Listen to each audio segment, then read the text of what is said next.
Okay, so we're looking at the bones of the hand, and technically we think of the hand as not including the wrist so much, but the bones of the wrist are actually anatomically a part of this whole structure. So this set of bones here are the carpals, and you know that you need to know the names of those bones in order. Okay, so I'm going to give you a little mnemonic to help you remember the names of those bones. Okay, so the mnemonic is: scared lovers try positions that they can't handle. Okay, everybody loves a mnemonic, especially if it has any sex in it. It helps them remember. Okay, so we'll start scared, scaphoid, lovers, lunate, that, oh wait, I messed up my mnemonic. Try, that would be the triquetral. Positions, that's this lovely little bone, the pisiform bone. Okay, so that's our proximal row: scaphoid, lunate, triquetral, pisiform. Okay, and then our second part was that they can't handle. So we have trapezium, trapezoid, capitate, and hamate.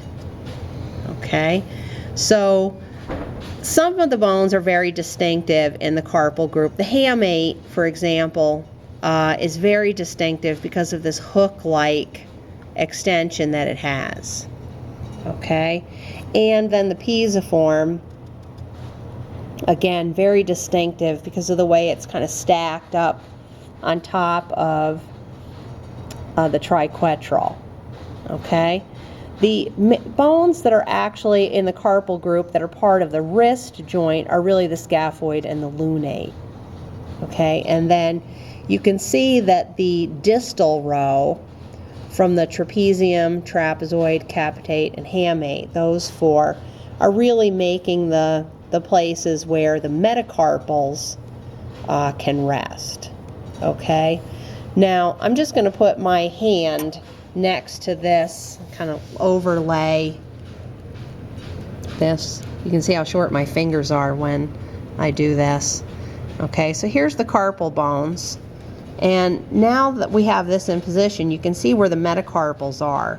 They're actually in the same place as the area that we think of as the fleshy portion of our hand. This is where the metacarpals are. Okay, and if you want to be really fancy about the metacarpals, you're going to number them 1, 2, 3, 4, and 5. So if you want to impress your instructor, if they have a metacarpal labeled like right here, instead of saying just metacarpal, you can say metacarpal 3, okay, and look really smart. Okay, so those are the metacarpals. As we go past the metacarpals, we get to the phalanges. Okay, so all of these bones that actually make our individual digits from digit 1, 2, 3, 4, and 5, those are the phalanges.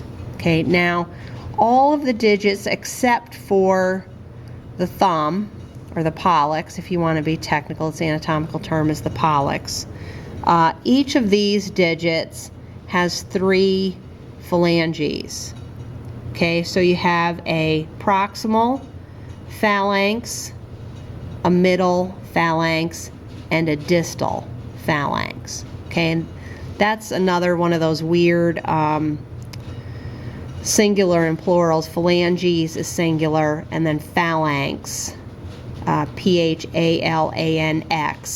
is singular. So again, that would be another way you could impress your instructor. If just this bone was tagged, you could say it was the middle phalanx of 4 and look like you were going to the top of the class.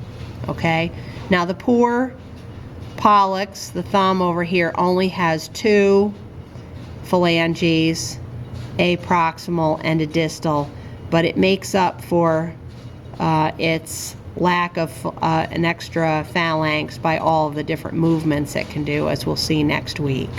So that's the hand.